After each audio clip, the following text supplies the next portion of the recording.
Hello and welcome to Hightailing Through History, a history podcast where two sisters get rootin' tootin' zooted and surprise each other with a story from history's vault of the weird and the wonderful. I am Laurel, the older sister. And then that makes me Katie, by process of elimination, the younger sibling and sister. Yeah. The Sipler? You are who you are, and we're happy to have you here. And we're happy to have you here. Welcome to episode 81 of Hightailing Through History. We are in season 3. It's episode 2 of season 3. Welcome in. Welcome in. So glad to have you here. How you doing, Katie? I know you were sick the other day. Still sick. Still, I have got my tea, hanging out with my tea, with my favorite mug, so it's going well. I don't know if that reads through, but yeah. This is possibly one of the greatest gifts I've ever gotten in my life. So for those of you who are listening, Katie is drinking her berries tea out of a mug that has a unicorn giving the double bird. And it says, Fuck off. I mean, good morning. That's what it is. So, for those of you who can't see. Indeed.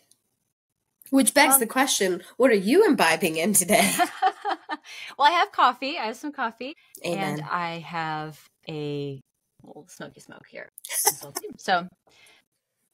a little weed, a little wake and bake, really, because there it is. Recording in the morning, so a little weed, a little coffee. I'm still on my break, so it'll come back. Don't worry, everybody. Yeah, it's nice to be with you, Katie. We've had a couple of guest episodes in a row, and so it's kind of just back, just the sisters, and all. You're getting your sister time. Thank you for everyone that joined us for episode 1 to kick things off, and today we are gonna,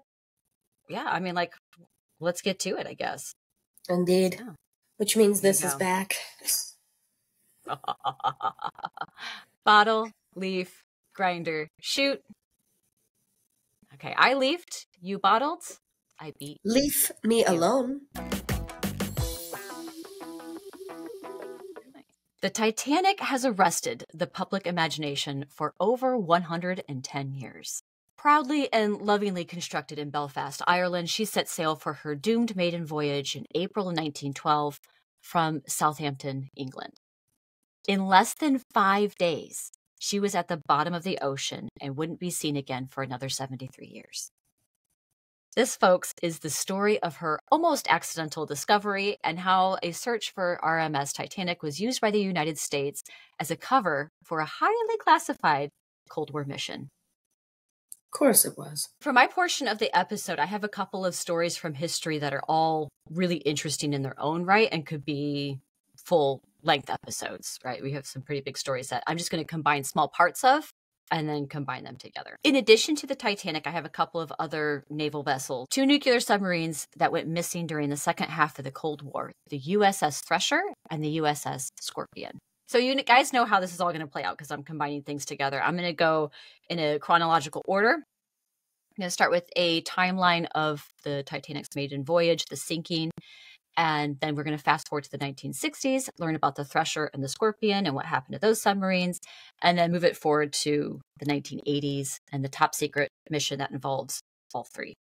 And then at the end, I have a little special bonus mini story at the end for you guys. Has to do with the filming of Titanic in 1997. Source-wise, I mostly have a collection of articles and interviews from National Geographic, which is where the story mostly broke about the top secret mission, and then a handful of different articles. Also read a book called All Hands Down, The True Story of the Soviet Attack on the USS Scorpion by Kenneth Sewell and Jerome Priestler. And I just read the book just to get more information surrounding the Scorpion. It says it's the true story of the ship. However, it's more of a theory book because right now still things are technically not official. So I'm just keeping my responsible historian hat on, say you can't say this is exactly what happened, but it is a compelling book. I will say that. So the construction of the Titanic was completed in early 1912, and she set sail on her maiden voyage from Southampton, England to New York City, April 10th, 1912. The full capacity of the ship was for 3,511 passengers. But for this trip, there were only about 2,200. Not a full ship. Still, out of those 2,200 people, only 706 will survive. The night of the sinking, the Titanic is cruising along at 22 knots, which is just below her top speed. The night gets described as clear and calm, which sounds good. I was like, that sounds like a good forecast to me. However, that's not so good when you're in iceberg country. Having some sort of waves means that the waves break over the ice. During that day, the wireless operators were getting warnings from other ships and communication centers to say, hey, keep a lookout. You're in iceberg country, as I have decided to call it now. There are icebergs around. There's ice. You got to keep a lookout. And there's ice in the area where you are right now. But as the evening wears on, the wireless operators are also having to send out messages for passengers, send out messages from the crew to other ships. So after a while, they get bogged down. And these later messages for like these later ice warnings don't get passed up to the bridge. The last ice warning came in at 11 p.m. from the Californian, which informed the Titanic it was going to stop for the night due to icy conditions. But this too gets ignored. Or not sent along, I should say at least. 40 minutes later, the lookouts see the iceberg ahead. First Officer Murdoch calls for the engine reversal, but at that point it's too late. Within 37 seconds, the iceberg hits the iceberg on the starboard side at 11:40 p.m. So it's late at night, April 14th, 11:40. Again, not even 5 days into the trip. The iceberg hits on that starboard side, which is the right side. I had to learn my nautical terms for this because I could never tell the difference. So I was like, I am going to use port and starboard. It goes along the starboard side for about 300 feet. It exposes 6 of the 16 watertight compartments to water.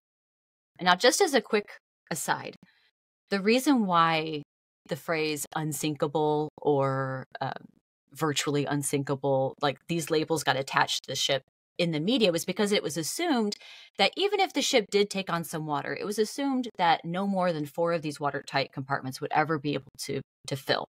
And so the media was like, unsinkable, we like that, put it in the papers. The ship's designer, Thomas Andrew, is actually on board during the maiden voyage. So he goes down with the crew to look at the damage. And he knows, looking at it, again, seeing 6 of the compartments exposed, he knows that the Titanic will sink, and he goes and reports that to Captain Edward J. Smith.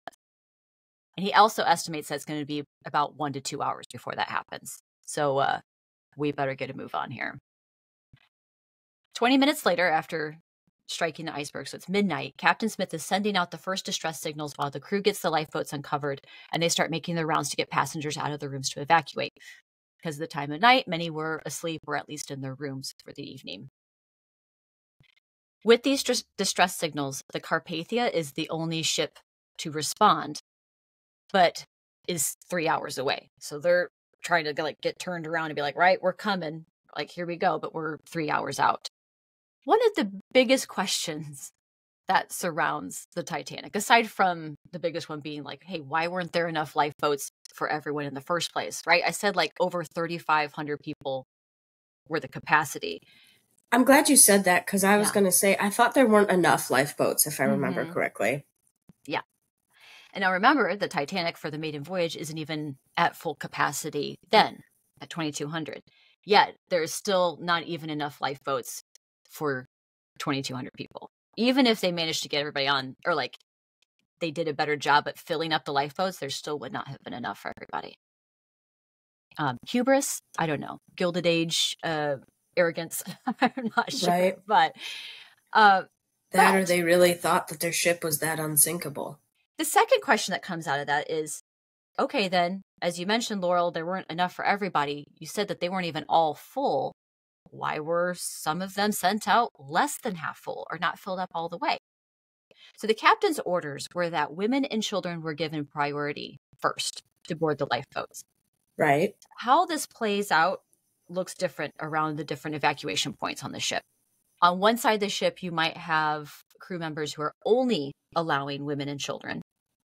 And so the boat was sent off regardless of how many men were standing there, or, they're like, all right, no more women and children. No, nobody. All right, send it out.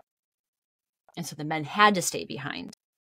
And then in other parts, there were crew members that were following the captain's orders as intended and prioritizing women and children, but then putting men on, so like if there weren't any women left, then you can fill. Yeah. Right. That's how it should be done. Right. Why would you leave? Sense. Okay. Whatever. I'm just going to be quiet. Yep. There are a lot of the Titanic. Yes. The Titanic is very hard for me to listen to, this story. I purposely don't, because I think as a young kid, I saw the Titanic and I've had nightmares from it. It is. It's hard. It's hard because there are a lot of questions that surround it. There's still a little bit of mystery, or at least there's mystery that gets made out of certain stories. There is some weirdness around it in some aspects. But it's frustrating. It's the ship that was heralding in a new age of technology and luxury and industry and look how beautiful this is. And some of the richest people in the world were on this. Yeah, we're on this ship. John Jacob Astor, like one of the richest men in the world, he was on the ship. He went down with the ship. There are, there's all kinds of stories that surround it that I get really frustrating, Yeah. But which is why I'm trying to keep it to the timeline as much as possible, because I feel like if we did, it's a big topic. It's a big topic. But if you do want to hear a really good podcast episode on the Titanic, Dawn Brodey at History I'd Like to Fuck, she does an amazing 2-part series. I know the show's great. If you like us, you're gonna love her. Like, she's so much fun and has like really great episodes. But her episode on this is one of the best retellings of the history of the Titanic that I have heard. She does an excellent job with it, and there's a lot of really interesting stories that she covers in that to kind of tell everyone's part of it. So I'll link that in the show notes if you want to check that out. But we're going to stick to like the timeline here of how everything syncs. But yeah, there are a lot of questions around it. And also with that, I mean, enough people did survive that we did get some eyewitness accounts. And a lot of the accounts were saying that on the decks, at least while evacuation was happening, everyone was calm. Everyone was chill, at least at first. The crew did a really nice job of not causing anyone to panic. A lot of people were just thinking, well, okay, well, let the woman with like a couple small children, like, let her go. I'm fine. I'll stay here, whether she was a woman or not. They were like, oh, well, it's okay. Like, let people go that need, with kids. Okay, let them get on. Like, there was so little of a panic. So many people were thinking, we're not really going to sink. So let's make sure that the people that need to be safe first, like elderly or, women, they can get on the boats. And then other people just kind of stood or just waited for orders. I think that changed as time went on, of course, but probably. Yeah. The boat did, I'm sorry, I don't mean to derail, but the boat did in fact split in half, right? That actually happened. Yeah, we're going to talk about that in just a second. And this is, of course, I do want to reiterate, just in case it's not clear, this is on deck. Now, down below, there's probably a different story to be told. And I think the story of those who were in third class and steerage class absolutely needs to be recognized, because there's probably a much different situation for them, because that's where water is coming in. I was going to ask you, they were not put on the lifeboats first, were they? No. And the stories about this really vary, because the company that was in charge of the Titanic, White Star Line, they, of course, to protect themselves, they always maintain a pretty hard line about what happened on the Titanic at the time. Now we know, we have eyewitness stories, we have actual evidence to see what happened, and we know, based on the percentages of the people that died, that there are discrepancies. So some people say that the doors to third class were closed for a time. I know.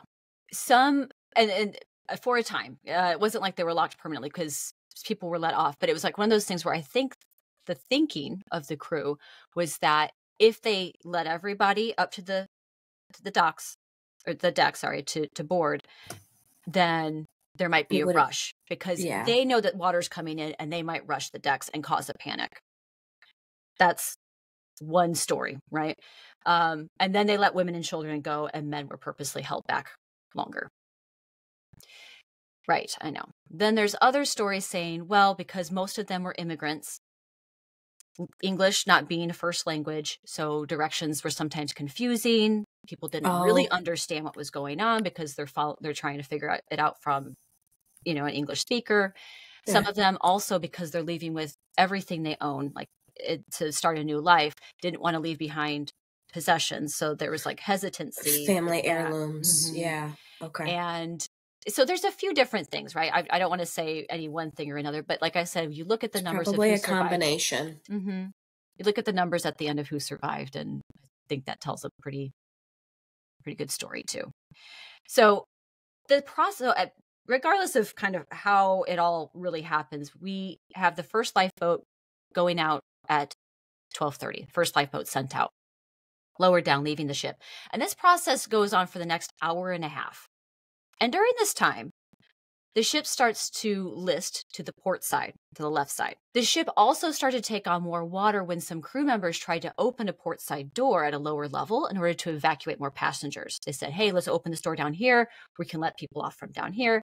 Unfortunately, as the boat started to list, that got dangerous. It was aborted, but then water started coming up the gangplank. Yeah, gangway.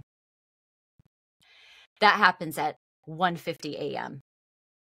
So now there's water coming in on both sides of the ship. Sorry, I know this is really stressful for you. History, right? Sometimes history is difficult.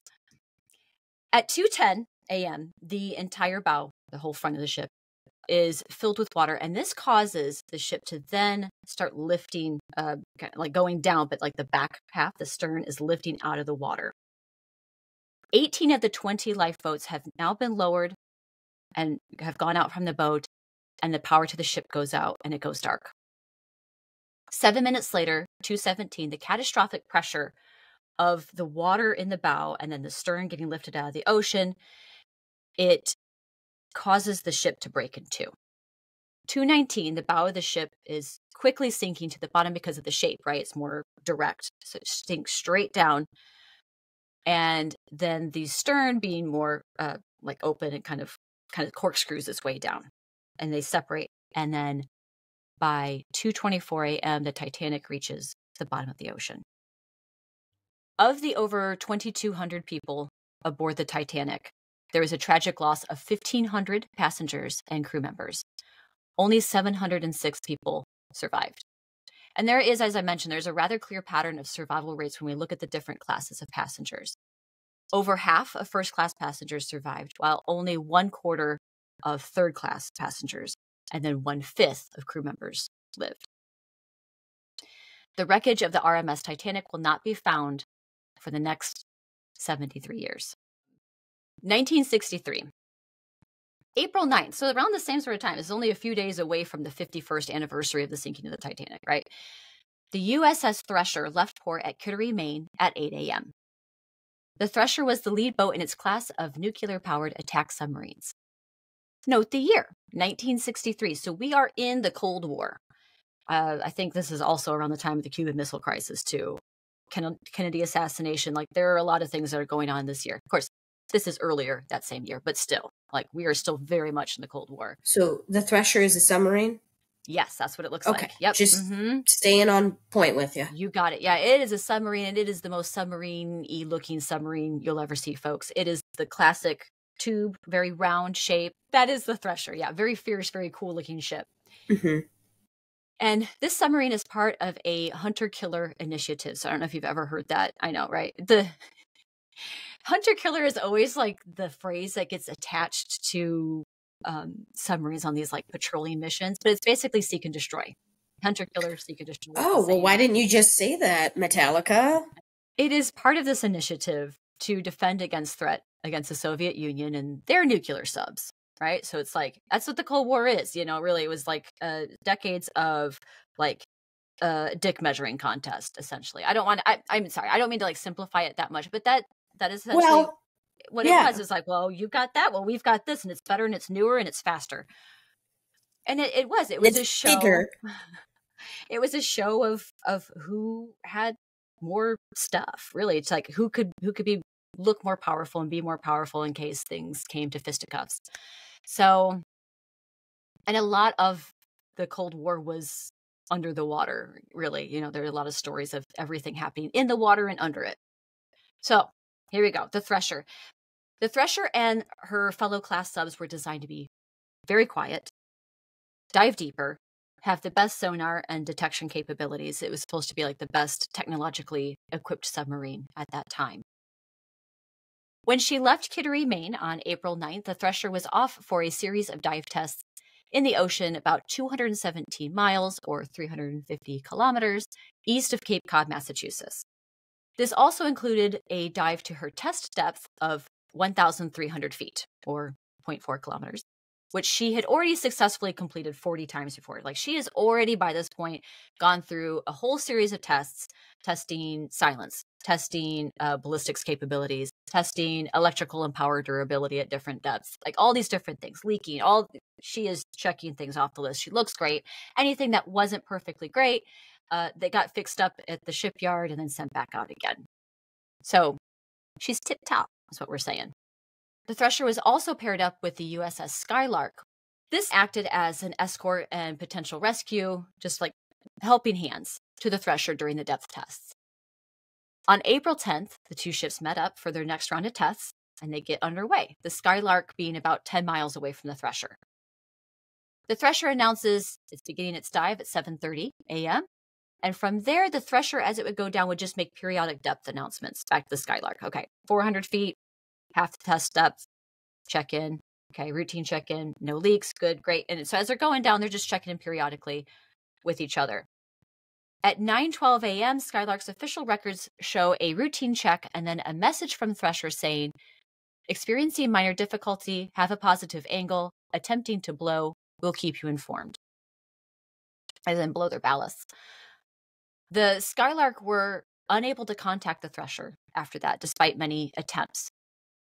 The last transmission they received from the Thresher was a garbled and unintelligible message, but it did have a distinct test depth at the end. They did hear test depth at the end of the message. And then what they heard sounded like an air whooshing noise, which was described by one of the officers as like a compartment collapsing. And the Thresher went missing in 8,400 feet, or 2.5 kilometers. Yeah. By the afternoon, 15 Navy ships were headed to the search area, and that evening, families of the 129 men aboard were notified that the USS Thresher was missing, but not gone or lost, which gave some hope, because they thought maybe they just lost communication. That's what they're hoping. That's what you always hope first, right? Well, you don't know, and you have to remember, previous to the Cold War, we had submarine warfare in World War II, like the U-boat that's in the Chicago Museum of Science and Industry. Yeah. That is one of 2 surviving U-boats, I think. So of that submarine class, warfare, yeah. So submarine warfare is not new. So they knew things, but like you said, like there was still a chance that, like you said, oh, maybe they went beyond radio communication, especially if they're testing new depths and stuff. So that I would probably also have assumed the same until I knew otherwise. Right.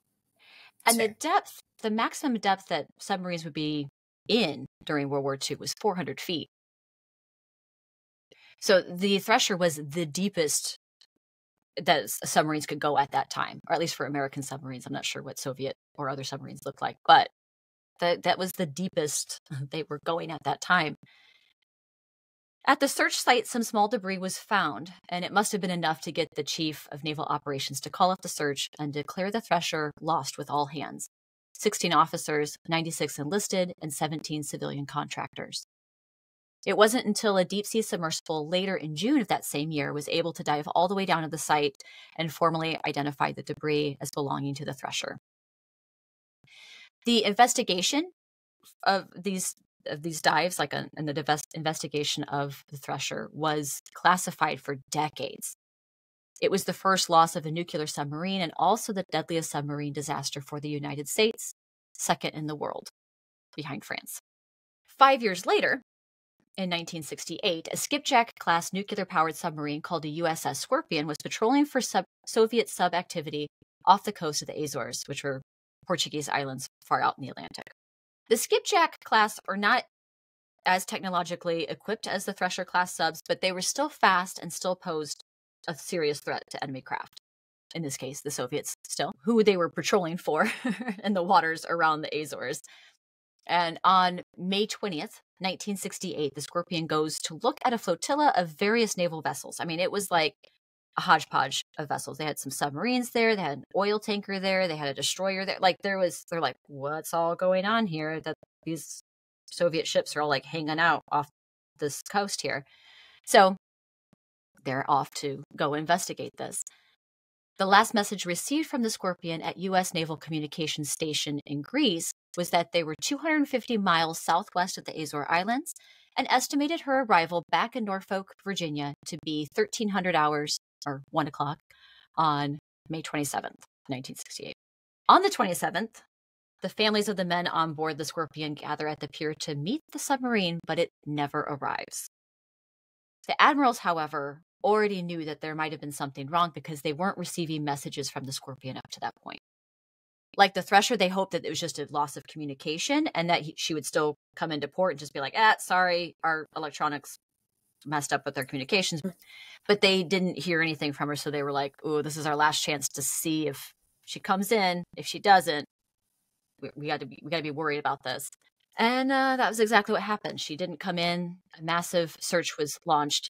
But on June 5th, the Navy declared the submarine officially lost and all of the 99 men on board presumed dead. On October 28th, 1968, the Navy found the remains of the USS Scorpion in over 11,000 feet of water and about 400 miles or 643 kilometers southwest of the Azores. Like the Thresher, investigations into the Scorpion remain classified for decades. In fact, they're actually really still classified for the most part. There are some pictures and some reports that have come out, but no one still officially knows. I should say the public doesn't officially know what happened to the Scorpion.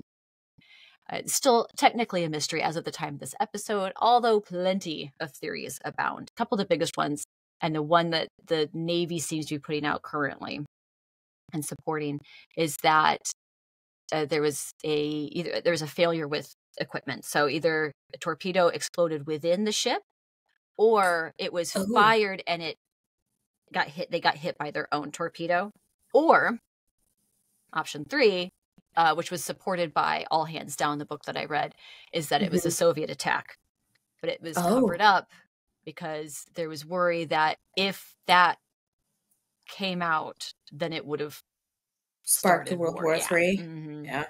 So, but the families need the answers one way or another. I think my personal opinion is probably that it might still be classified for another 10, 20 years. And what year was it again? 68. Yeah, so we've got a little bit of time before it gets declassified, but because 50 years is the mark? Well, that would be now. Is it? Dude, yeah. I can't do math. Yeah. Well, so with the Thresher, those were classified for ages until 2019 when, his name escapes me, but he was with the Navy, a former Navyman. He was like a rear admiral or something like that. And he sued with the Freedom of Information Act to get those declassified. You're supposed to declassify after 50 years. Yeah. So he's... Yep. Mm-hmm. Those have been kind of trickling out. With the Thresher, what they think happened was they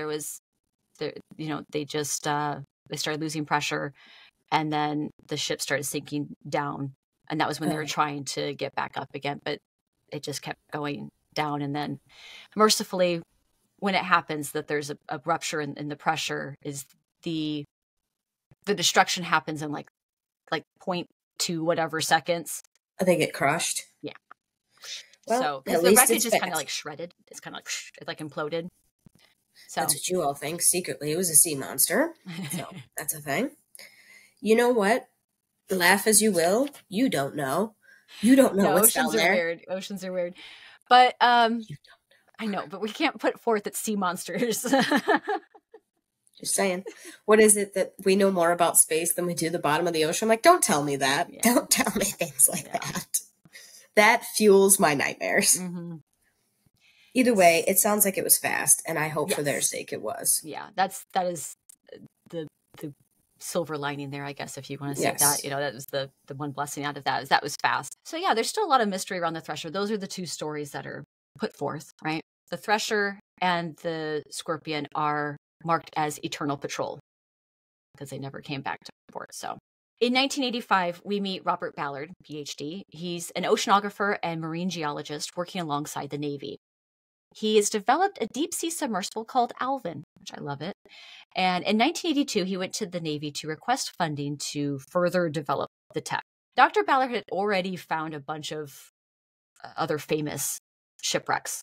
But his next mission was like, I want to find the Titanic. No one knows exactly where the Titanic is. No one's been down there yet.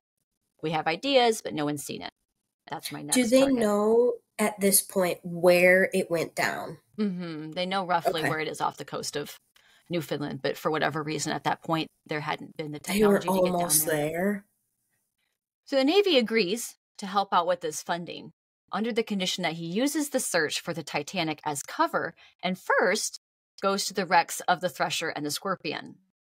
Now that we have better equipment, let's explore these sites a little bit. Let's get better information. That's a fair trade-off. That's fair. Yeah, it's fine. They specifically wanted to know a little bit more about the Scorpion. They wanted to know if it was indeed a Soviet attack and if there was evidence of it, if there being external damage. And by the way, this is coming from President Reagan, and this is all highly classified. 1985, we're still in the Cold War. There's not that much left of it, but we're still in it. And Ballard is given a specified amount of time to complete his mission and is told, once the mission's complete, the rest of the time is yours. But Ballard has a plan already, and he knows that the Titanic site is between these two subs. So if I'm able to use a picture for this, I will have that up now, because the Azores are straight west of Lisbon, Portugal. Okay. A little cluster of islands way out in the ocean. And then you have the wreck of the Thresher, which is 250-ish miles east of Cape Cod. Oh. So it's quite a big chunk of ocean, but right in the middle is where the Titanic is. And with 12 days, this is crazy. So he gets his mission complete. And with 12 days left in his allotted time, Ballard goes on a search for the Titanic and finds it. We know today with certainty that the Titanic broke into two halves, like what you're asking about that earlier. We have eyewitness accounts from the time of survivors saying, yeah, we saw it with our eyes break in two, but they weren't necessarily believed, or their stories were downplayed or suppressed, because White Star Line got out in front of that very quickly and said the ship went down as one piece. And that was the official story. Well, God forbid your business suffers, over the loss of human life. But anyway. Yeah, right. So, and also the officers that survived also backed this up, or at least most of them did. The most famous name with that is Officer Lightoller. And he said, oh no, the ship went down in one piece. But then people were like, we saw it with our eyes break in two. And some of it was like, well, you are a traumatized woman and you had such a stressful experience. You're hysterical and you don't know what you saw. So there's a little bit of that too. Mm-hmm. But it was mostly if White Star Line says that it went down as one piece, that must have been what happened. Yeah. And that's what was mostly believed for a while. Ballard believes, though, that, probably also quite a few people that know a thing or two about these kinds of things were probably yeah, we think it also snapped in two. So he's following this theory and what would be the suspected debris pattern of something the trajectory. Yeah, he's like, okay, so let's follow that. And he did that, and it paid off. Sorry, I have a silly question. Sure. But no silly question. So these wreckages, are they does the weight of the ocean change the shape of the wreckages, by the time they get down there? That's a really good question. I will actually be talking a little bit about what the wrecks look like these days, or what the Titanic at least looks like these days. Sorry, one last question and I'll stop. I've seen the wreckage of the Titanic in they put it in the movie, don't they? Yeah, mm-hmm. There's that in there too.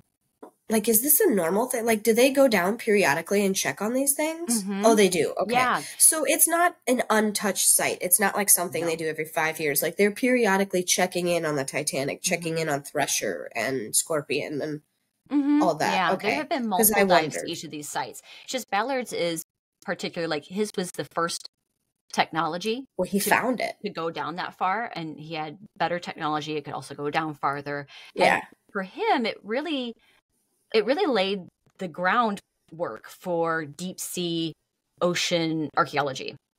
Okay. Because we now have these submersibles. He got down to the Titanic, now what else can we do? And so now Yeah. people are able to go down a little further. There are now routine checks on the Titanic, as well as both of these sites. I'm sure other ones as well, Yeah. and are able to go down and check them out as they need to. Oh. So Ballard, thinking that the ship split in two, he follows the debris path. Eureka, he finds it. He finds the Titanic on September 1st, 1985. Good month, good year, almost the best day, just saying. And holy shit. I was going to say, that's like so close. You said September, and I was like, no way. And you said first, I was like, oh, so close. Oh, we're so close. And holy shit, the people lose their minds because it's the Titanic, right? The grand ship, grand ocean liner on her doomed maiden voyage. There's so much hype around the Titanic.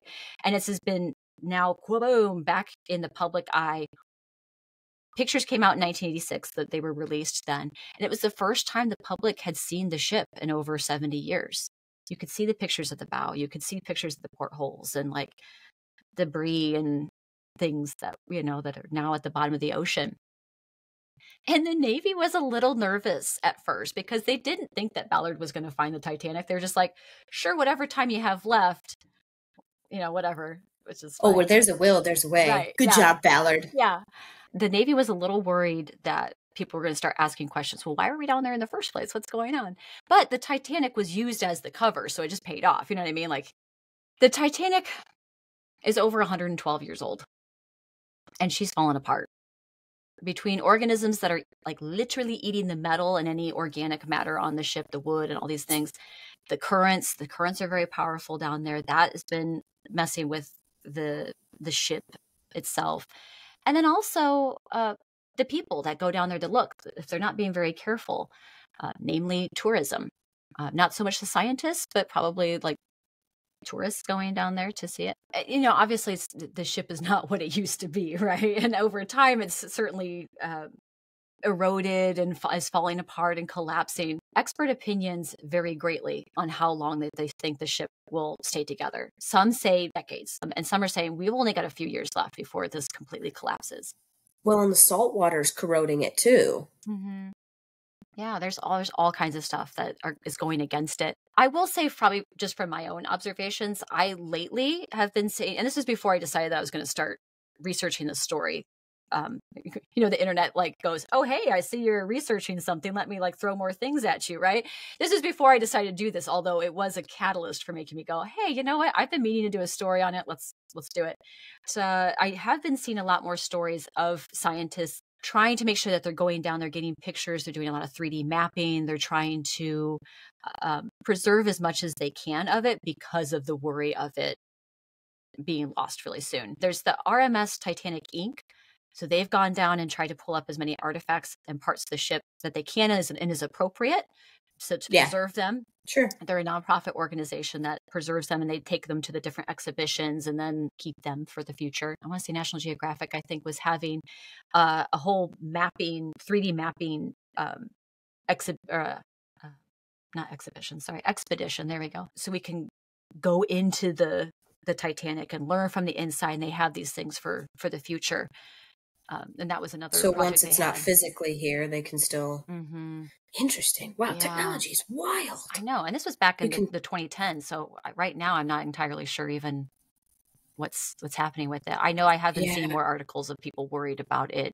Yeah, so I guess really the question that gets brought up now in these circles of intellectuals and scientists is, what do we do about it? What is appropriate to do or not do? And my take is, and you said it as well too, and this is also Rob Ballard's take too, is he says, it's a graveyard. While there are no bodies to recover and no bones, they were taken by the sea long ago. A lot of organisms would, eat the organic material. The shoes that were once attached to the bodies are still there, a marker of the owner's final resting place. Some opportunists have gone down there and taken, since 1985, and took their own souvenirs from the wreck up until 2012, when UNESCO declared the wreck to be a protected cultural heritage site. And as Rob Ballard said at the time in 2012, you don't take a shovel to Gettysburg.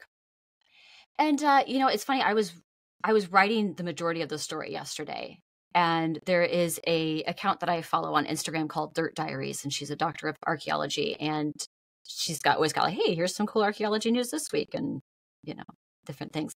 And I happened to open up, and it was actually the first thing at the top of my feed. So it was the first video I get. And she said, some items from the Titanic are going to be auctioned this weekend. How do you feel about this? And I know I was like, and so I watched it, and and there's some big things too. One of them is the violin case from one of the musicians, the violin player of the musicians on the Titanic. The violin itself has already been auctioned off and sold, I think about 2013, 2014 sort of time.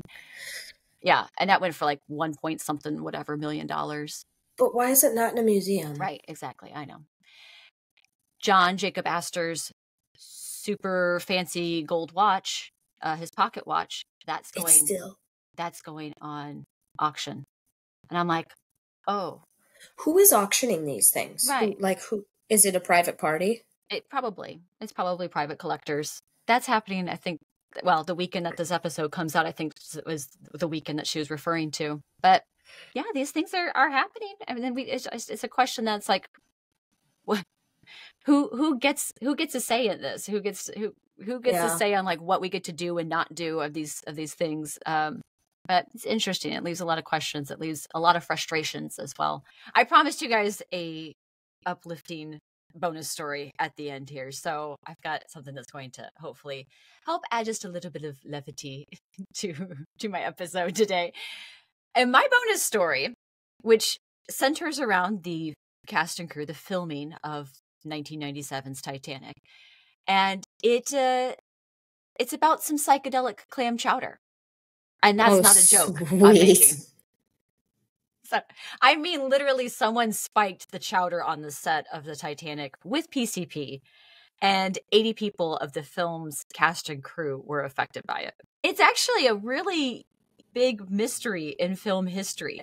No one knows entirely what happened. We might get some answers here actually in the next couple of months. So here's how the story goes. All right, I'm buckling up. On the last day of filming in Nova Scotia, before they went down to Mexico to film their ship sinking and like their water scenes, because the water's warmer, that makes sense. But they were up filming in Nova Scotia. Director James Cameron and a few of the other cast members, including Bill Paxton, no Kate or Leo, they weren't on set that day, which is good because they probably would have also been poisoned.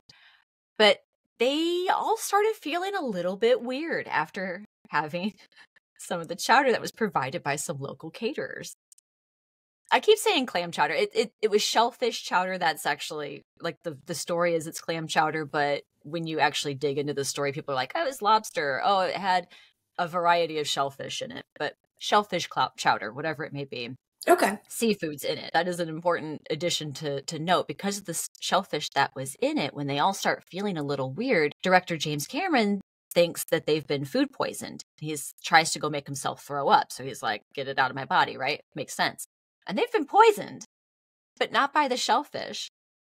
The chowder contained PCP, aka angel dust, a hallucinogenic drug that, according to the California Journal of Emergency Medicine, can, quote, induce the illusion of euphoria, omnipotence, superhuman strength, and social and sexual prowess.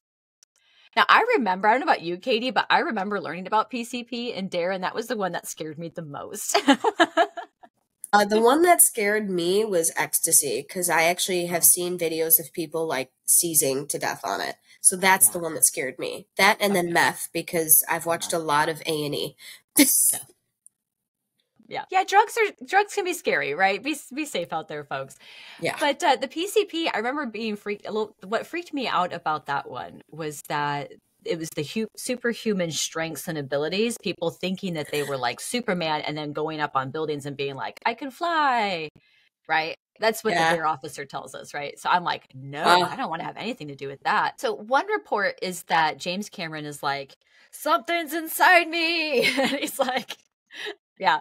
Some people were crying. Some people were laughing. Some were throwing up. And all 80 people who had eaten it get sent to the local hospital. And there are a few stories. Everyone's kind of got their own story that gets added to the mix. And some say that there was a conga line that starts in the hallway and they're just going for it. Some people are like flying through the hallway in wheelchairs and like pushing each other and like just laughing and like, way. But everyone's high as a fucking kite.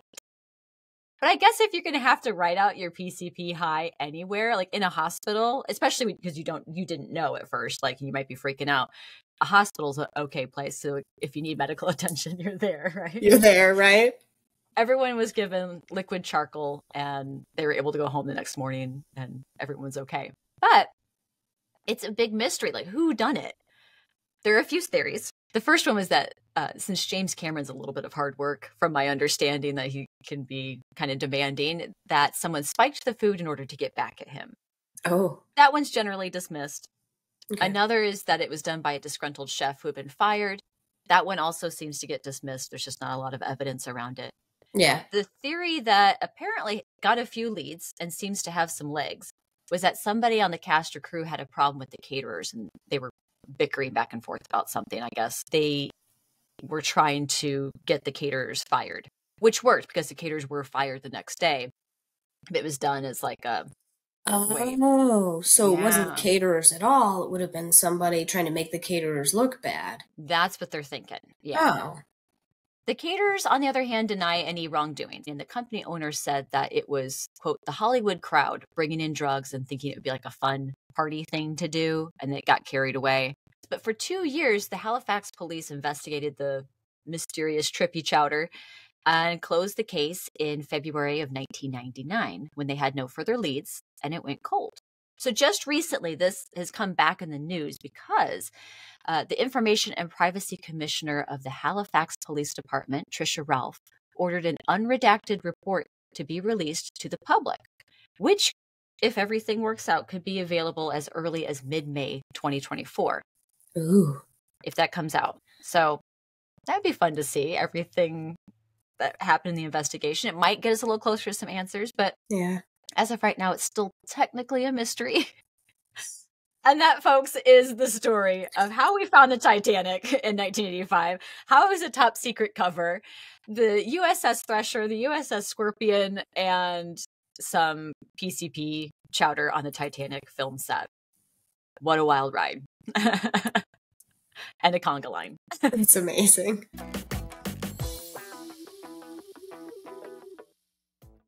Ahoy there! We are back on dry land for the midway point. Hope you've been enjoying yourself so far. We're so glad to have you here. If you've been liking what you've been hearing, please consider rating and reviewing our little show. Make sure that you're followed, subscribed, whatever it may be on the platform on which you're listening. It helps our little show grow and get in the ears and eyes of more people who love stories from history, like you. Also, please follow us on social media. We're over on Instagram at Hightailing History or on TikTok at Hightailing History Pod. Over there, we have show news, historical posts, and our History One-Hitters in which we're talking about some cool thing that we learned in history and are sharing it back with you. It's our way to communicate and stay in touch with you and build our community here in the Smoke Circle. We are also on Patreon, so if you really love what we're doing, hey, maybe consider supporting us financially. It helps keep the proverbial lights on here in the Smoke Circle and helps us create better content so we can keep bringing you bigger and better things. We have historical cooking videos that we're doing that we call the Historical Munchies. We have our half-baked episodes, which are mini episodes about historical figures and events in history, as well as some behind-the-scene content and additional interviews that we have with some of our guests.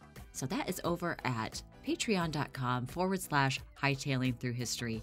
All of our social media accounts and Patreon are linked in our show notes below. Up next, Katie is taking us in the pit. So make sure you got your shit kickers on, get those steel-toe boots ready to go, and we're going to stage dive into the history of metal music. And with that, let's puff puff pass it on to part 2. All right, the day has come for us to delve into a topic that many, like me, are passionate about.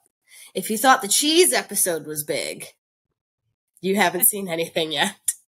I'm embarking on a topic that will bring both joy and division amongst the masses. Oh. But I've become accustomed to my role in life, and my dear, I'm not a part of the problem, I will be the whole problem. Gatekeepers and elitist fans alike, you may come for me, but you will never dim my sparkle nor harsh my vibe, you soul-sucking leeches. This is the history of metal music, as told by yours truly, and you can take that to the mother-tucking bank. After 81 episodes, it's finally happened. And here we are. Okay, I did guess that was okay. Yeah, I was like, she's either going to do the entire history of metal music, or she's going to do the history of like one of metal's biggest bands. So, right. Okay. I mean, we can throw some of that in there, but we're this is bigger. All right. So before I get into it, I know every fan has their own opinions on bands. Everyone has a lot of strong feelings attached to certain songs, albums, artists, and sweetie, they're all beautiful. Okay? We're in a safe place. I am one person. This is going to come with a certain amount of filtering through my taste. I did my best to be as neutral as possible. You know, I might weigh in as to, yes, I like that one. No, I don't. But again, we're not all going to like the same things, and we can still love each other and all come together over the music that we all love so much. So that's going to be my precursor. So if you're going to come in with the, actually, don't. Just don't do that. Just don't. Just save yourself time, because those aren't even going to get read. I'm going to be like, and gun. Heavy metal is often defined as a subgenre of rock music by the use of its volume, distortion, and aggressive attitude. Heavy metal features heavy lyrical content, though heavy metal songs can be celebratory, reflective, inspirational, and often an element of aggression, dismay, and rebellion against societal norms. Dismay. Oh, dismay. Have you heard doom metal? Oh my god. The dismay that comes forth in doom metal. The dismay. Do you even know what doom metal is? No idea. I was like, not a clue. I mean, I could take a couple of guesses based on its name, doom metal, but I mean, I know there's a bunch of different, like, kinds of metal. The shortest doom metal song is probably 12 minutes. I'm going to put it there, so. Oh, right. Okay. Yeah, indeed. It's a subgenre for a reason. Heavy metal was often under attack. The lyrics and visual components that many heavy metal bands, long hair, dark clothing, macabre symbolism, right? It made the genre a little bit of a hot topic for parents, watchdog groups, and even governmental figures who sought to restrict and repress heavy metal, which is where it thrives, my darling. That's the best thing you could have done to it. Heavy metal is often considered by many a lifestyle. Efforts to repress heavy metal have only strengthened the devotion of metal fans, commonly known as metalheads. It will probably shock some metalheads to learn that much of what became heavy metal started with its roots in rock and roll and blues. That's where a lot of metal comes from.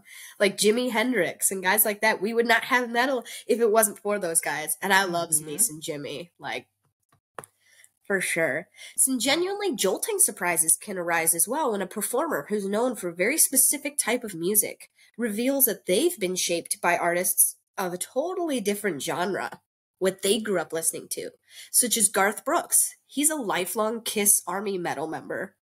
He loves Kiss. Lil Wayne says that Smells Like Teen Spirit changed his life completely. And here I included some big metal names and who was their unexpected influence and why.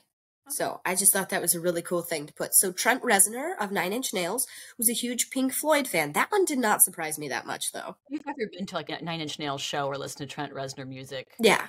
This one did not surprise me. Yeah. The other ones definitely did. Yeah. So during a conversation between Reznor and his idol, Roger Waters, of Pink Floyd, he said, "I grew up on a farm in the middle of Pennsylvania. When The Wall came out, it was a turning point for me. I was in high school at the time, and I remember that music had always been my friend, a companion, a brother that I didn't have. I came from a broken home. I was alone a lot as a child, and when The Wall came out, that record seemed very personal to me. And even though I was into a completely different style of music, right? The place and situation that Roger would have been at that time, I had never heard that sort of naked, honest emotion. I had that sense of, wow, I'm not the only person who feels that way. So what's really interesting about what Reznor's talking about here is how there's a couple artists that's how I connected with, like that very similar, like emotional attachment to it for very similar reasons, right? Yeah. Another artist that shared his unusual influence was Greg Ginn or it's Ginn, I can't remember, of Black Flag. He was a massive fan of the Grateful Dead. Chino Moreno of Deftones. Chino, yeah. Moreno. He cites Depeche Mode. Is that how you pronounce it? Yeah. Yeah. I fought my way to be in the front of the barricade, Moreno said. I have a feeling that it's what launched me into wanting to make music. Just by seeing the energy, it was something else, one of my fondest and greatest memories in my coming of age moment. Dee Snider of Twisted Sister's unexpected inspiration came from Paul Revere and the Raiders, who I had to look up. Kurt Cobain listed Metal Church as one of his inspirations. Spin Magazine reported in 1994, Aberdeen was home to not only Nirvana, but the Melvins, Matt Lukin from Mudhoney, and some other people from Metal Church, a preacher who once took Ozzy's place for 6 weeks on a Black Sabbath tour. Some people say they would become what was known as the Seattle Sound, originating in remote places like Aberdeen, where even the would-be punk rockers grew up listening to Aerosmith and Led Zeppelin, because Black Flag Records never made it that far. So a lot of that punk movement never hit over to the West Coast. Technology was different. We didn't have the internet. So, you got what you got from the radio, record stores, like stuff like that. And that is, I don't really remember music before that. I remember going to get CDs, but at that point, things were so commercialized, I could go get a Black Flag CD from Walmart. Just a couple more artists that I'm going to talk about. You'll like this one. Paul Stanley of Kiss cited Big Star, who I did not know who this was. I had to look it up. Oh, yeah. So Paul Stanley did his part to boost Big Star's overall appreciation in a 2014 Rolling Stone interview. We've always been about verses, choruses, and bridges, said the Star Child. It's called a hook for a reason, because it grabs you, and that's my mentality. Give me the raspberries. Give me small faces. Give me Big Star. Another person is, those of you who know, somebody pretty close to a lot of our hearts, Cliff Burton of Metallica. His unexpected influence came from REM. He says it's well known among headbangers that the original Metallica bassist Cliff Burton alerted his bandmates to Jersey horror punks, the Misfits, thereby changing the futures and fortunes of both groups. He was also a Thin Lizzy fanatic, which I love Thin Lizzy. Before he died so tragically in a 1986 tour bus accident, the ever-mysterious Cliff didn't really elaborate so much on his fandom. In one of his last interviews, Burton simply states, "There's a southern band called REM I like a lot, ... Strangely enough." That's all he ever said about it. So heavy metal is often characterized by intense, virtuistic, and powerful, right? It's you'll know it when you hear it. Yeah. Driven by aggressive sounds, distorted electric guitar, heavy metal is arguably the most commercially successful genre of rock, which is kind of funny considering that it's like considered rebellion. The origin of the term heavy metal is widely attributed to American novelist William Burroughs. Heavy metal appeared in the lyrics of Steppenwolf's Born to Be Wild in 1968, and the early 1970s rock critics were using it to refer to that specific style of music ever since. Didn't expect it to come from those guys. I didn't realize that, yeah. So, I'm trying to think of all the lyrics in that. I'm like, I don't... So I like Magic Carpet Ride. I don't listen to Born to Be Wild all that much, but... So heavy metal's roots can be traced back to British invasion bands, which invariably composed of one or two guitars, a bass, and the drums. Unlike British invasion groups, heavy metal vocalists often did not play an instrument. Notable exceptions include James Hetfield, who sings and plays rhythm guitar for Metallica. Heavy metal is a departure from the standard blues-based rock, influenced, here it is, by 1960s drug culture, LSD and acid rock, and then led by rebellious counterculture sensibilities, right? There's that form of rebellion in there. Getting down to the nitty-gritty of it, the birth of heavy metal is largely agreed upon by many to come from Birmingham, England, from a little band you may have heard of called Black Sabbath. There it is. There it is. And here we are.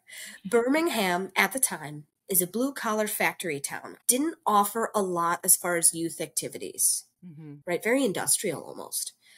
Especially after the economic boom of World War II started to die down and unemployment started to spike. So now the economy's not getting so good. This period of economic decline continued into the late 70s and early 80s, marked by inflation, labor strikes, and general economic decline. Black Sabbath, arguably the first heavy metal band, gave voice to this experience of bleakness. Bands that represent the birth and define the heavy metal era are Led Zeppelin, Black Sabbath, Deep Purple, Kiss, Judas Priest, and Alice Cooper, just to name a few big ones. There they are. Fun fact, it's often considered that the birth of heavy metal was almost an accident because Black Sabbath's guitarist, Tommy Iommi, suffered an industrial accident and was unable to play normally on the guitar. He had to tune his guitar down for easier fretting and relied on power chords with their relatively simple fingering. This defined Black Sabbath's heavy, chugging, metallic sound and the sound of heavy metal in general. So I'm going to bring up another guy here later, especially in the 1970s, 80s here, who's considered the godfather of metal. And I think that person, when we mention him later, I think he popularized it, but I think Tommy Iommi, really, we got to hand it to him. I think he is the one that we need to lay that scepter, that crown at his feet. And I know you all love Ozzy. I love Ozzy, but as far as the writing and the work that went into making War Pigs, we're going to start with War Pigs because that is considered by many the first heavy metal song. Like, that's it. Like, and sure, Paranoid and all that, but War Pigs, that like grinding, like, and to this day, War Pigs is one of my most favorite songs ever written. It is one of the most perfectly made songs, in my opinion, ever. By the late 1970s, there was a fresh wave of British heavy metal that was born in response to the punk movement of the 1970s. I cut out punk as a part of the metal scene, so there was a lot of punk in there. I felt punk deserves its own day. They're similar and they fed off of each other and they inspired a lot of each other, but I think I like to treat them as separate entities. So when I say I cut out a lot, I cut out all of the punk out of it. Just because I think it's different, right? I just think it's more, it deserves its, yeah, okay. I'm glad that you agree because a lot of my sources put them together. And to me, it just didn't seem right. And I felt like I was taken off topic. So we're going to talk about punk. Again, inspired by, absolutely, because a lot of them, and you'll see at a lot of festivals, punk and metal bands will play together. And there's nothing wrong with that. But I do want to respect them as two separate genres. By the late 1970s, you're either a punk rocker or a metalhead, right? The metal infused itself with the intensity of punk rock to produce fast and aggressive songs. These shorter songs had fast tempos, loud guitars featuring power chords. I don't know why, I just had to say it with that sort of flair. And vocals ranging from high-pitched wails to low growls. Bands that defined this era include Iron Maiden, Motorhead, early Def Leppard, and Saxon. Saxon I added at the end. I don't know if do you know Saxon? I don't. And I was actually really surprised because I know a lot of music. But I did not. Yeah, you do. That's why I said I think you're going to really connect with, even though you're not like metalhead, like, yeah, you're going to connect with a lot of this. What's considered early metal is the stuff that I like listening to. So there's a whole other genre that you're going to connect with, though. Excellent. Hang in there. It's coming. From this British heavy metal era, we emerge into a new realm of glam metal, or pop metal and hair metal, if you prefer to call it that. With the release of Def Leppard's third studio album, Pyromania, the birth of glam metal was here, with the aggression and sonic power of classic heavy metal and the hooky guitar riffs and vocal melodies of pop music.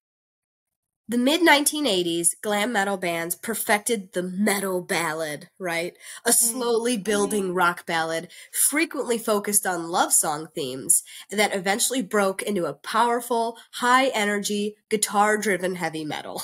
So this is Laurel's metal. Yeah.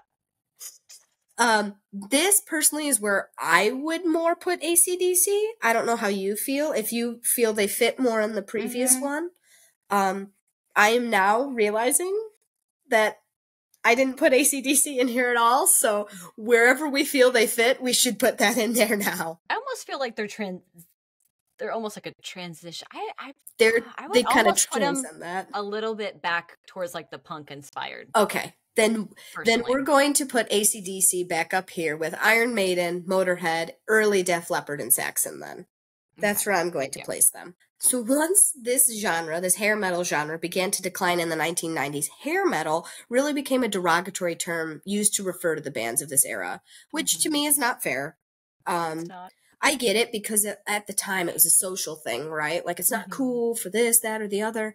I'm not going to gatekeep like that. I'm going to list the bands right now that inspired this era, and any of you tell me that you don't listen to one single song by any of these guys, I'm going to call you a liar, because I know you are. Bands that define this era are Van Halen, Quiet Riot, Motley Crue, Poison, Scorpions, Bon Jovi, Twisted Sister, Rat, Guns N' Roses, and everything past Pyromania for Def Leppard. Yeah. Warrant. White Snake. Hit it. Keep going. Do a back walk over your husband's white Ferrari. It's a Ferrari? Tawny Katane? Anyway. Oh God, there's so many now. I'm like, I know. On them. But you're right. But there are. That is 80s rock music is the hair band. Is some spandex, is some eyeliner. Yeah. Is some leather pants. I think because it's so theatrical and gimmicky, a lot of people give it a lot of flack. And I'm like, you know what, though? What are the one things people will say if they go to a concert now is, even if they didn't like the music, the theatrics are what hooked them. And to me, that all started here. So if we didn't have this, we wouldn't have that. And I hate ballads, but for some reason a good 80s rock ballad is like the only time you will hook me in, and I will, oh man, I love a slow builder, man, and when you hit that, it's like, yes. Yeah.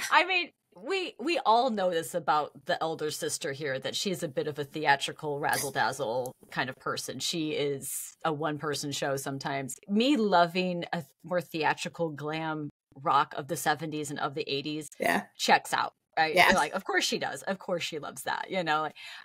Would I have loved, like, more so for me, like if I went back in time and I was like the lead singer of a band or something, or in a band, I would want that like late 70s glam rock. I'm about to hit what I consider the golden age of metal here. And well, it's my personal favorite time in metal history. One that touches my heart and my soul on the daily. Let's bring it. I know exactly where you're going. In 1983, a little band that formed in Los Angeles, California, was called Metallica.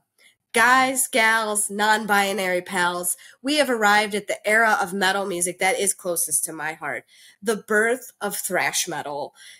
This genre emerged as musicians began fusing the double bass drumming with that complex guitar stylings of the new wave British heavy metal music and the speed and aggression of hardcore punk. So that's why I don't hate punk, because punk is what made one of my favorite bands of all time. Philosophically, thrash metal developed as a backlash against pop-influenced, widely accessible glam metal, right? We're not one of those pussy hair bands. That was the saying back in the day, right? Yeah. Thrash metal was also an inspiration for a lot of extreme metal genres like black metal, death metal. This was all born of these guys. But if you look back at these early guys, they look like the hair metal guys. Like, they look the same. But they sound so fucking hard. Yeah. Here's where I'm going to place Ronnie James Dio. This is, right? He's often counted as the godfather of metal, and he replaced Ozzy in Black Sabbath in 1979. I personally give it to Tommy Iommi because for me, and it's so much more than just this. I don't mean to dumb it down to this because there's so much that goes into metal. That's why I like it. It's a complex music genre. It's not an easy thing. You can't just slap it together and be done. But the guitar of a heavy metal is the most unique and instantly identifiable sounds, that it is so unique that you hear it and you're like, that's a metal song. Mm-hmm. I know it's a metal song because I know what it sounds like. It's so iconic. So I'm a big Tommy Iommi fan. I love Ronnie James Dio. Rainbow in the Dark touches my soul. I love Ronnie James. He's often counted as the godfather of metal, which is why I had to put him in here. Metal that we have today came from this. Yes. So, fast tempos, technically demanding guitar solos played at high speed, characterized by shredding. Bands that define this era will forever be known as the Big Four. Metallica, Megadeth, it's a big one, Anthrax, it's fucking Slayer. A lot of people, no hate towards Metallica, right? I love Ride the Lightning. I love Seek and Destroy. Those fucking albums, they were just on this morning. That to me is the golden era of Metallica for me.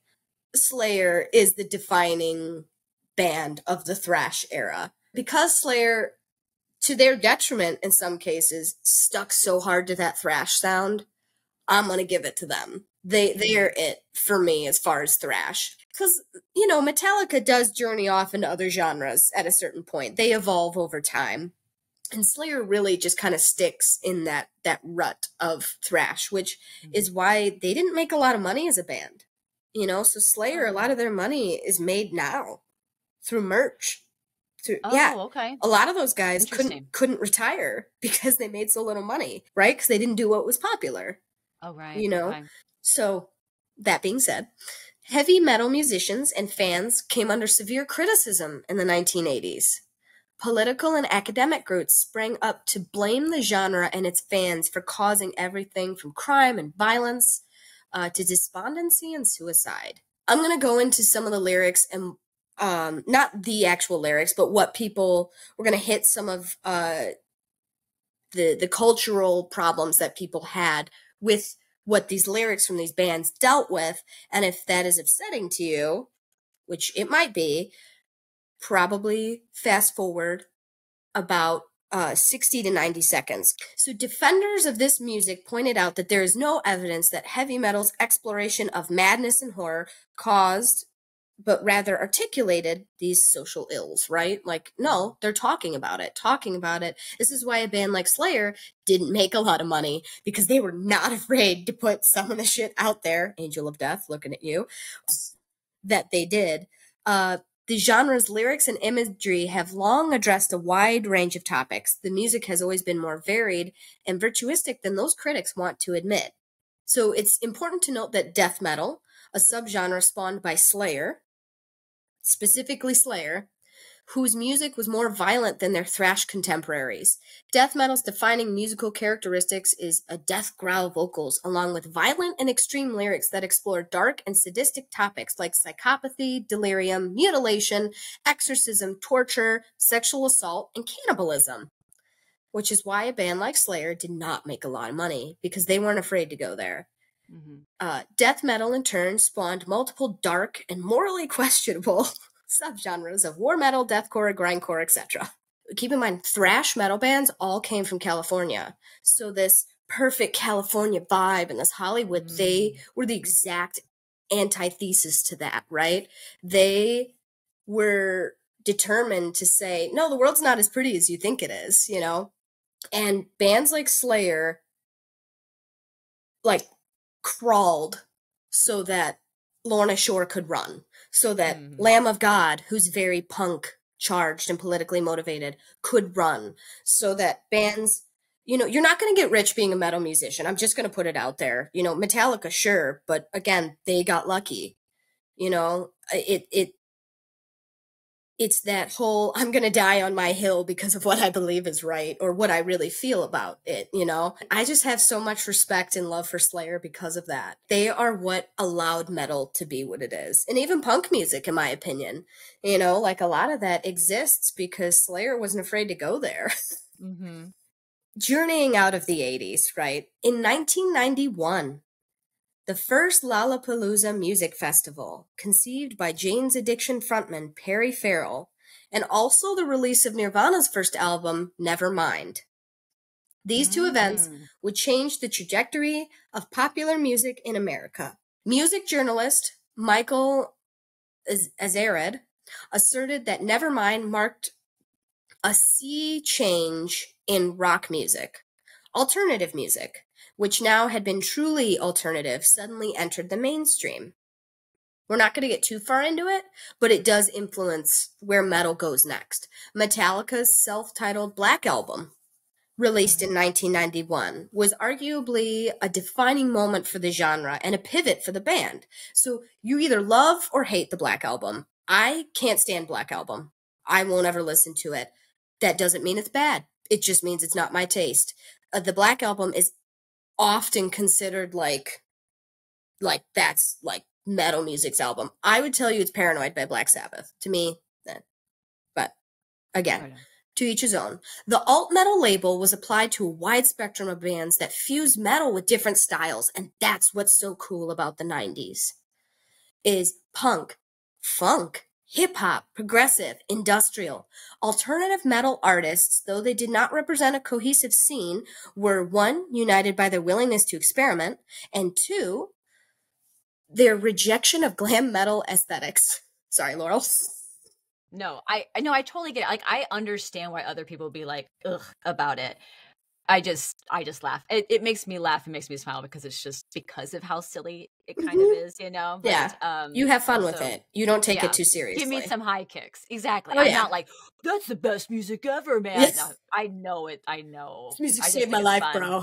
Yeah. I just think it's fun. Yeah. I agree.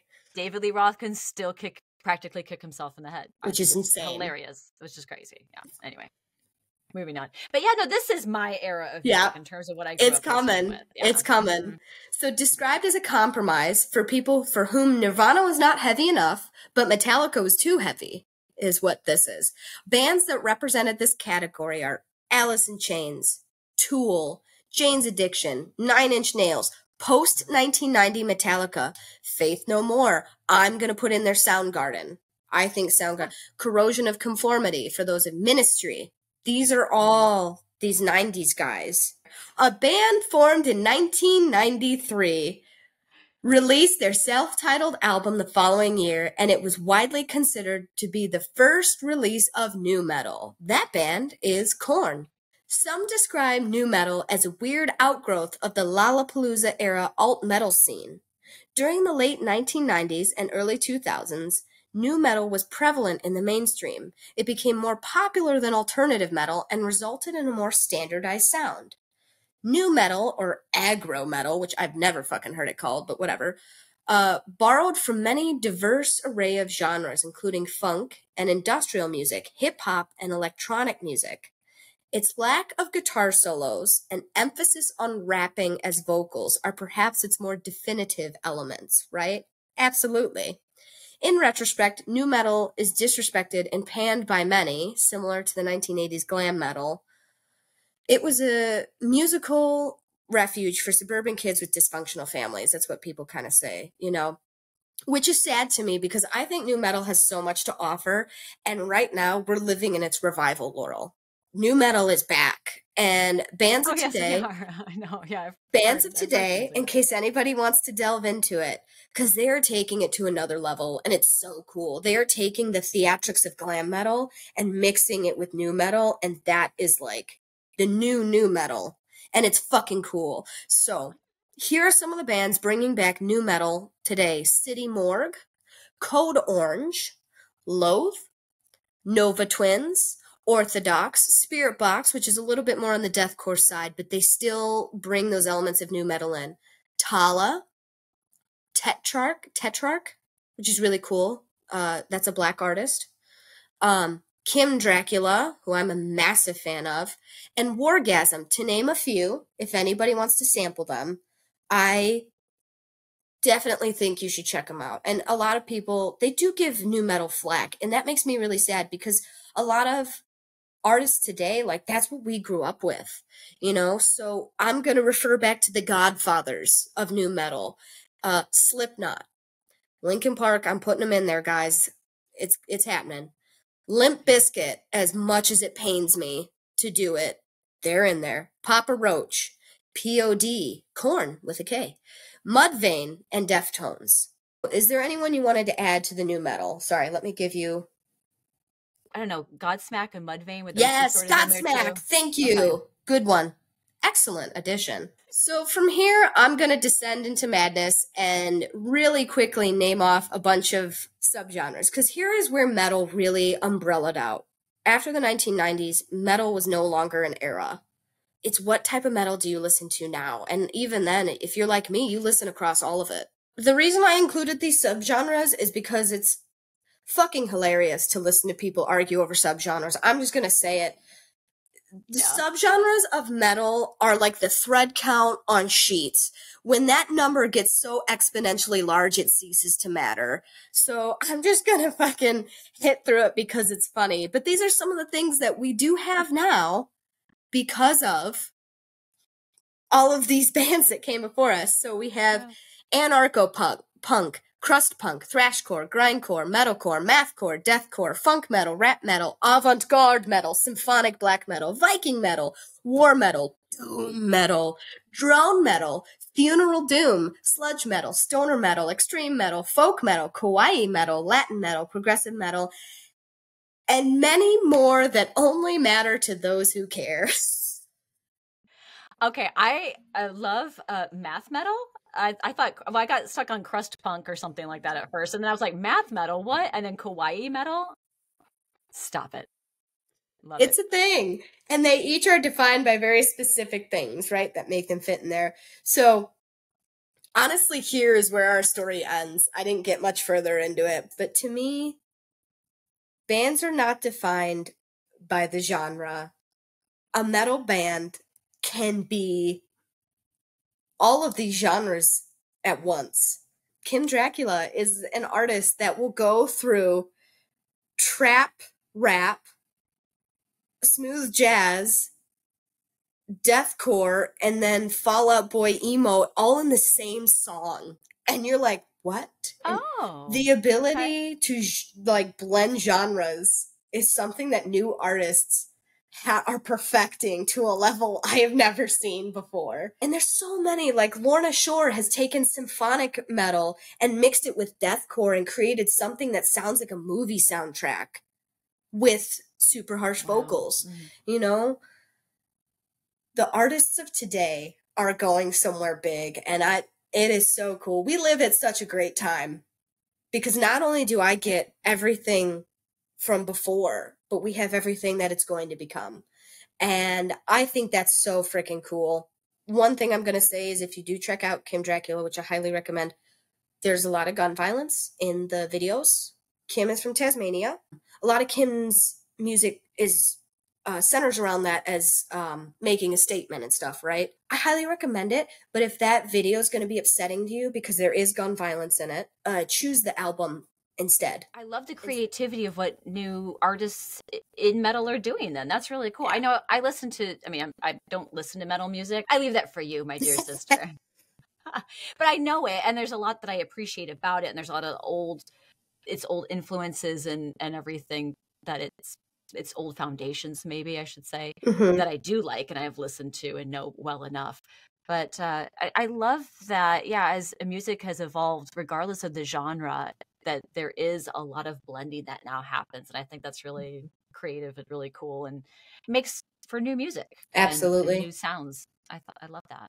And I Yeah. love that I can take new artists like that, and it's hard to put them in a genre because they're not limited to it. And I think that that's great. That's why I don't give Metallica a hard time like everybody else does, because they're like, well, it's soft, it's this or whatever. And it's like, I understand that, but you have to recognize that sometimes bands are going to evolve and grow into something else that, you know, Right. Yeah. and there's just something super beautiful about that. So there we are. There was a brief and compiled, hopefully, history of metal music for all of you. I hope you enjoyed it as much as I enjoyed making it. And yeah, hopefully, Laurel, that was actually an interesting and fun delve into the genre that you tend to, for lack of a better term, avoid and leave for the rest of us. You know, I gotta leave. I like a lot of music. I listen to a lot of different kinds of things. I gotta leave some things on the table for other people. You know, I can't have it all, and I have to understand that and be a giver as well. Indeed. I appreciate your sacrifice. No, that's good, and I can see, and I hopefully everyone, you know, if they're listening or watching, they heard and they saw how absolutely passionate you are about this topic and how much you love it. And music is one of those things that it means so deeply to so many people. You know, you mentioned earlier about how being a fan of music and being a fan of certain musicians and bands, I think is a different fandom, a different fan connection than, say, to an actor or an athlete or, Completely. you know, something like that, you know, other Yeah. celebrity, because there is somebody's heart and soul put on paper in lyrics, and someone can read that and hear that and connect with it and apply that to their life if it speaks to them in a certain way. And then there's the musical aspect too, where you're just like, God, this sounds so fucking good. Like, I just want to put some headphones on and listen to it. It's great. So I think there's something very special about music that speaks to us as individuals. It's just very special. And the history of that is fascinating to know, because it is a long history and has a lot of different avenues and threads that make it into what it is today. So I appreciate you bringing that for us today. Thank you. And very non-expected avenues of influences too. I loved learning it. Hopefully it was a long time coming. It was. I've been expecting it to happen at some point. I'm like, she's going to be bringing metal at some point here. It was great. So I tried to do quite an adventure. Yeah, it was. Well, yeah, from the Titanic to there, which in its own right is pretty metal. Yeah. Metal, there's rivets. It's riveting. this whole topic. Well, we hope that you guys have all enjoyed yourselves. It's been a long episode, so thank you for hanging out with us in the Smoke Circle. We're going to be back in a couple of weeks. Please make sure that you are liking and following the show, subscribed, all, you know, whatever it's called on the platforms that you're listening on. And we also have a Patreon. So if you go over to Patreon, it's patreon.com/hightailing through history. You can support us over there. There's a bunch of extra content. So if that's something that feels exciting for you, fantastic. Otherwise, make sure that you're following us on Instagram at Hightailing History or on TikTok at Hightailing History Pod. Please like, review, all these sort of things, so that way you can be notified of our next episode when it drops in a couple of weeks. And in the meantime, folks, get money, get high, give love, and Katie, give him the horns. Come on. It's slaying. Yeah. I love slaying. Bye, everybody. Bye.